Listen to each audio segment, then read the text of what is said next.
O quarto do Samuel. Capítulo 1. A casa abandonada. Jonathan, Gustavo e Fernando pedalavam sob o manto escuro do céu naquela noite de 1980. O vento cortava seus rostos enquanto seguiam pela estrada deserta em direção à antiga casa abandonada. Histórias assombradas permeavam quase todos os contos envolvendo coisas sinistras e perturbadoras na cidade onde viviam. Ficção e fatos se misturavam, 2 décadas haviam se passado, e o motivo real que originara todos os boatos se perderá no tempo, como um telefone sem fio. A lua cheia iluminava o caminho.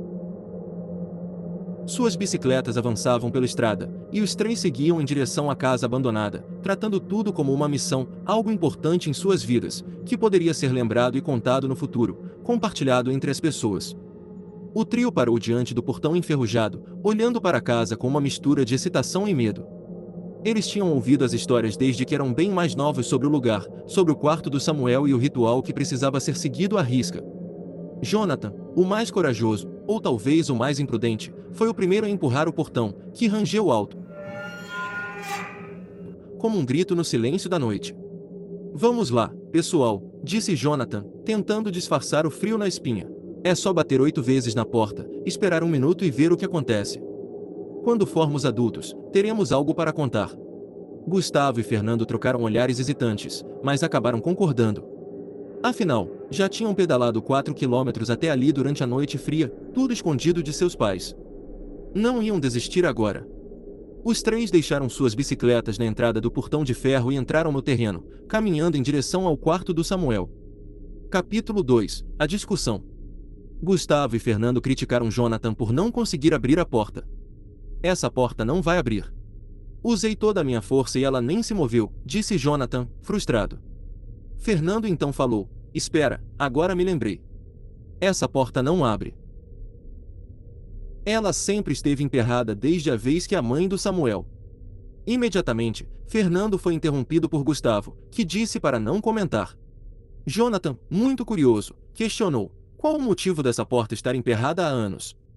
Gustavo e Fernando se olharam com receio. Era diferente comentar sobre aquela casa estando distante dali. Naquele ambiente estranho, causava pavor. Tinham medo de que algo anormal ocorresse com eles e não tivessem com quem falar. Mas Jonathan queria saber a todo custo. O desejo de conhecer a verdade o consumia por dentro. Ele implorou tanto que Gustavo resolveu falar, e Fernando acabou cedendo. Gustavo deu alguns passos, afastando-se da porta, e seus olhos se moveram em direção à janela do andar de cima.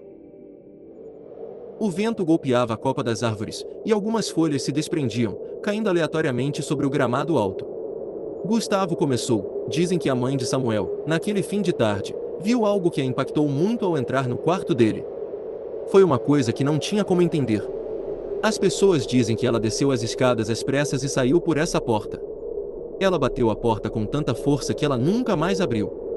Como se fosse um tipo de aviso para ninguém mais ver o que ela viu lá dentro." Jonathan, com os olhos vibrantes de curiosidade, perguntou: "O que a mãe dele viu dentro do quarto de Samuel?" Fernando respondeu: "Eu sabia que ele ia perguntar isso. Mas eu quero saber. Se começou a contar, então termine a história." Insistiu Jonathan. Fernando então disse: "Cara, ninguém iria contar nada, mas você insistiu tanto que Gustavo teve que falar." Jonathan respondeu em tom alto: "E qual é o problema de contar a droga da história?" Fernando retrucou: "A gente não sabe.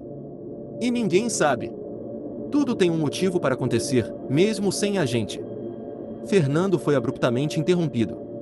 Algo pesado despencou da árvore próxima à janela do quarto que era da mãe de Samuel, deixando os 3 em silêncio.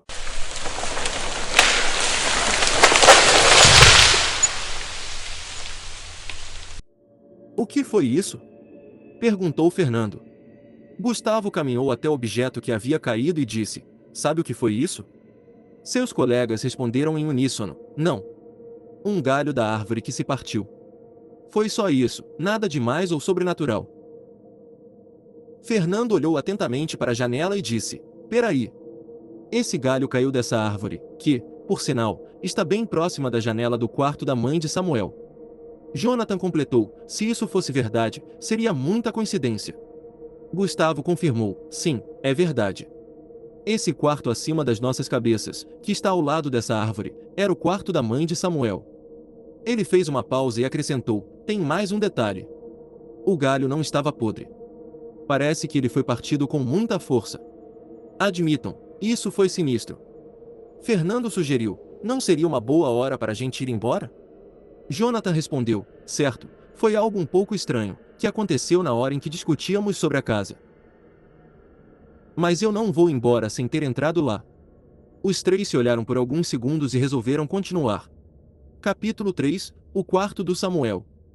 Eles deram a volta, chegando até a porta dos fundos, uma área da casa com mato muito alto, tão alto que o matagal chegava à altura de suas cabeças.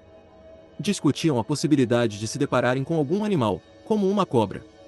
Fernando segurou a maçaneta e a girou. Facilmente, a porta se abriu, dando acesso à cozinha da casa. O ar era mofado, a mesa da cozinha tinha camadas e camadas de poeira acumulada de anos. Fernando caminhava pela cozinha já quase chegando até o outro cômodo em direção da escada onde estavam seus colegas quando algo surgiu bem na frente do seu rosto, se fixando e fazendo dar alguns passos descoordenados. Com isso seu pé ficou preso, impossibilitando de sair dali. Os gritos de medo de Fernando se espalharam por toda a casa naquela hora da noite, deixando seus colegas apavorados. Gustavo e Jonathan, que estavam mais para dentro da casa, próximos à escada, correram em disparada na direção de seu amigo para ajudá-lo, e Gustavo disse para Jonathan: droga, o que será que aconteceu com ele? Durante a corrida dentro da casa de volta à cozinha, Gustavo ouvia seu amigo gritar a plenos pulmões pedindo por ajuda. Então eles depararam com a seguinte cena: metade da perna do Fernando não estava visível, suas mãos estavam sobre seu rosto, onde ele tentava fazer algo. Estaria Fernando ferido por algo da casa que o atacou? Um tipo de segundo aviso medonho relacionado à queda do tronco ocorrida do lado de fora, indicando para saírem imediatamente da casa? Jonathan iluminou Fernando com a sua lanterna e focou a luz na perna de seu colega. Logo ele entendeu todo o ocorrido e disse: esse idiota bateu a cara em uma teia de aranha. E no desespero afundou a droga do pé em uma das tábuas podres do piso. Apenas isso. Nada de assombração ou monstro. Gustavo retirou a teia de aranha do rosto do seu amigo. Em seguida Jonathan ajudou seu amigo a retirar Fernando do buraco do piso. Então Gustavo disse a Fernando: cara, por que você não usou a lanterna? Você precisa ter um pouco mais de cuidado, ou pode se machucar de verdade. Vamos seguir em frente. A escuridão que os envolvia dava a impressão de ocultar segredos obscuros. Ao acenderem as lanternas, mais da casa foi revelado. O local havia parado no tempo, uma parte do passado estava presente para eles. Havia objetos como uma TV, alguns móveis e a decoração de outra época. O chão rangia a cada passo, e o silêncio era tão denso que parecia sufocante. Eles subiram as escadas, que gemiam sob seu peso, até chegarem ao corredor do segundo andar. Lá, uma porta estava trancada, com uma placa de madeira que tinha o nome Samuel esculpido. Jonathan olhou para o relógio de pulso. Eram exatamente 1 da manhã. É agora, sussurrou ele, enquanto Gustavo e Fernando se aglomeravam atrás dele, segurando uma lanterna trêmula. Jonathan levantou a mão, focou seu olhar naquela porta e assim ficou, parado, olhando por algum tempo. Naquele momento, coisas como a casa escura, o silêncio, estar ali naquela hora da noite e todas as histórias contadas sobre o que ocorrerá naquela casa criavam um clima muito tenso e estranho. Esses fatores afetavam bastante os três, que naquele momento queriam apenas sentir algo diferente, uma aventura, um pouco de adrenalina em suas vidas ou, em outras palavras, diversão. Fernando então questionou a demora do seu colega em fazer o que foi combinado.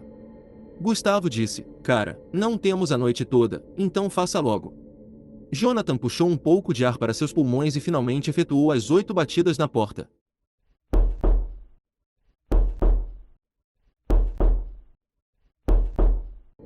Cada batida ecoava pelo corredor como um tambor funerário. O som parecia durar uma eternidade. Quando o último eco se dissipou, ele marcou 1 minuto no relógio. Agora esperamos, disse Jonathan, tentando manter a voz firme. Os segundos passaram devagar. O silêncio era quase insuportável, dava para ouvir nitidamente a respiração e os batimentos cardíacos de cada um. Após alguns segundos, Jonathan soltou um grito curto, o que deixou seus colegas tremendamente assustados. Gustavo então disse: o que foi, Jonathan? Jonathan se virou e disse: nada, eu só queria ver a cara de vocês. Em seguida, ele riu. Gustavo respondeu: idiota. Fernando também chamou Jonathan de idiota. Então Jonathan disse: qual é, pessoal? Nada aconteceu. Eu só quis aproveitar o momento. Em seguida, Jonathan riu, fechando os olhos, e disse logo depois: vamos embora. Uma forte batida foi ouvida, e todos os três sentiram a parte da casa estremecer. Gustavo, Jonathan e Fernando se encararam de forma desconfiada. Fernando disse: o que pode ter sido isso? Jonathan respondeu dizendo que foi outro galho de árvore que caiu, só que esse podia ser maior. Mas Gustavo respondeu: não, isso não foi um galho de árvore. Isso veio de dentro da casa. Alguém mais ouviu isso?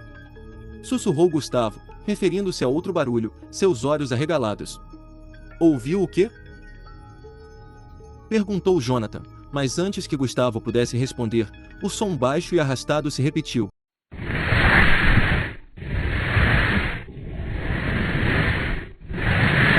Mas desta vez todos ouviram claramente o barulho vindo de dentro do quarto. Era como se algo estivesse se movendo, arrastando-se pelo chão. Já deve ter passado 1 minuto, disse Fernando, sua voz trêmula. Vamos embora! Gustavo olhou para o relógio. Faltavam ainda 15 segundos. Ainda não, respondeu ele, embora seu coração batesse tão forte que parecia querer sair do peito. O som dentro do quarto ficou mais alto, mais próximo da porta. Agora, era possível ouvir sussurros, vozes baixas, como se duas pessoas estivessem conversando. A lanterna começou a piscar, como se a bateria estivesse acabando. Fernando segurou o braço de Gustavo, seus olhos fixos na porta, e disse com a voz trêmula: as lanternas estão falhando. Vamos ficar no escuro. Já completou 1 minuto. E então a luz apagou, mergulhando-os na escuridão. Chega! Gritou Fernando, começando a se afastar. Vamos sair daqui! Mas Jonathan não se moveu. Ele estava paralisado, olhando para a porta. A expectativa de saber o que havia atrás daquela porta era quase sobrenatural, quase uma força invisível, e isso prendia ali. Jonathan! Gritou Gustavo, puxando o braço do amigo. Vamos, já passou do tempo. Jonathan finalmente se moveu, mas algo ocorreu em seguida. Podia-se ouvir a porta sendo destravada. Em seguida, a porta começou a se abrir lentamente.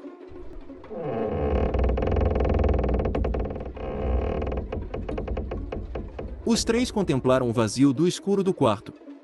Podia-se ver algo se movendo no escuro, no entanto não se conseguia enxergar com clareza o que era aquilo. Jonathan estava travado em sua posição, mas conseguiu mexer vagarosamente a sua perna para trás. No entanto, 2 pontos luminosos podiam ser vistos pairando no breu de forma sincronizada e que acompanhava os movimentos dos três. Isso foi suficiente para desencadear o desejo de sair dali de forma imediata. Corram! Gritou Fernando, e os três viraram-se para fugir. Mas o corredor, que antes era curto, agora parecia se estender infinitamente. As paredes se contorciam, e as portas ao longo do corredor começaram a se abrir, adicionando ainda mais tensão nos três. O ar se tornou gélido. O quarto do Samuel puxava o ar do corredor para dentro. Partículas de poeira suspensas pelo ar, mesmo com a iluminação ambiente fraca, podiam ser notadas sendo sugadas para o interior daquele quarto. Gustavo foi o primeiro a cair. Sua perna foi firmemente agarrada de tal forma que ouviu-se estalos. Em seguida, ele foi puxado para dentro do quarto. Seus dedos tentavam se segurar no piso de madeira do corredor, mas foi inútil. Seus olhos de pavor sumiram na escuridão sinistra do quarto do Samuel. Gustavo sequer conseguiu ver o que o havia puxado. Fernando ainda tentou ajudá-lo, mas aquele acontecimento era medonho demais para ele. Então, se virou e tentou correr dali, mas foi agarrado pelo braço. Fernando gritava para ser solto, mas era em vão, pois pouco a pouco era arrastado para o quarto. Então, ele começou a gritar, pedindo para que Jonathan o ajudasse, seus gritos ecoando pelo corredor antes de serem abruptamente silenciados. Jonathan ouviu seu colega implorando por ajuda, mas o medo naquele momento era muito maior do que qualquer coisa. Lágrimas corriam pelo seu rosto. Jonathan continuava correndo, mas sentia uma sensação forte de puro terror. Ele podia sentir a presença atrás dele, cada vez mais perto. Quando finalmente chegou às escadas, olhou para trás e viu que o perseguia, era Samuel em sua forma fantasmagórica e temida. Capítulo 4. As últimas palavras do Jonathan. Jonathan tentou gritar, mas nenhum som saiu. Então, Desceu as escadas tão rápido que tropeçou nos degraus, caindo mais à frente. Suas mãos tremiam bastante. Jonathan conseguiu alcançar a porta, e, em uma mistura de medo e alívio por ter conseguido chegar até ali, ele passou a imaginar que talvez conseguisse sair e sobreviver àquele pesadelo. Jonathan tentava a todo custo destrancar a porta usando força e velocidade, até que uma sensação muito desconfortável invadiu sua mente. Seu corpo reagiu imediatamente com uma onda de arrepio que percorria suas costas, alcançando seu pescoço, fazendo seu coração bater tão forte e intenso que pareciam socos golpeando seu peito. Então, seu único fio de esperança, que até aquele momento tinha se tornado mais forte, era despedaçado como uma corda que se desfaz fio a fio até se partir por completo. Como última tentativa, Jonathan correu para a lateral da escada em direção à cozinha, mas sentiu uma mão gelada envolver e pressionar seu pescoço. Seu corpo foi suspenso no ar, quase tocando o teto. Suas pernas se movimentavam acima do piso, para, em seguida, ser solto, caindo no chão, ferindo seu tornozelo. Seu pé foi agarrado. Jonathan foi arrastado pela casa. Ele implorava para não ser levado para o quarto escuro, igual ao que ocorrerá com seus colegas. Jonathan agarrou o pé da mesa da TV, arrastando o móvel. O fio da TV, conectado na tomada da parede, esticou-se, prendendo a TV e fazendo-a cair no chão.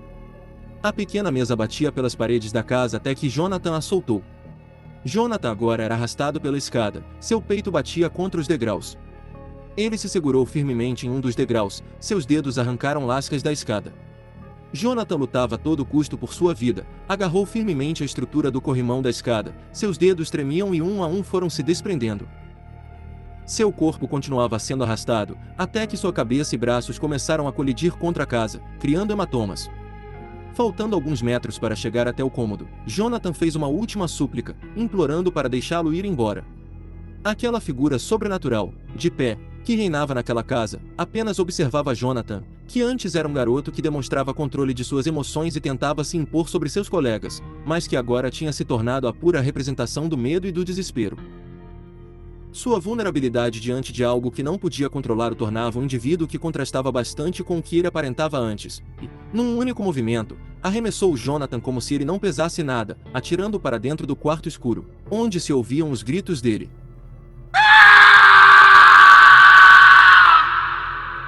Samuel entrou no quarto e a porta se fechou. O silêncio de décadas voltou a prevalecer na casa. O dia surgia com o sol iluminando o alto das árvores e o telhado da casa. A grama úmida do orvalho gotejava, o vento que soprava sobre uma árvore ao lado da janela da casa desprendia algumas folhas secas que rodopiavam pelo ar, entravam pela janela e se acumulavam com outras folhas no interior do quarto. As cortinas verdes e desgastadas tremulavam, quase acertando o porta-retratos em cima de uma mesa de madeira perto da janela. No porta-retrato, uma foto já desbotada apresentava o pequeno Samuel, que repousava no colo de sua mãe, que sorria, os braços de um homem a envolviam, seu rosto não era totalmente visível, pois pingos de chuva estragaram parte da fotografia, apenas seu cavanhaque era visto. Mais ao fundo da imagem, podia-se ver uma casa de adoção, era possível observar também a figura, um pouco desfocada, ainda mais ao fundo, na sombra de uma árvore, uma mulher toda de preto que observava Samuel e seus pais. As bicicletas dos 3 garotos ainda estavam no portão da casa abandonada. Ninguém nunca os viu novamente. E, se você passar pela casa à noite, pode, com um pouco de atenção, ouvir sussurros vindo de dentro. Se olhar pelas janelas quebradas, talvez consiga ver o vulto dos 3 entre outros vultos que lá habitavam. Mas lembre-se, se você bater 8 vezes na porta do quarto do Samuel, jamais fique por mais de 1 minuto, ou poderá fazer parte das histórias sobre assombração contadas pelos habitantes daquela cidade.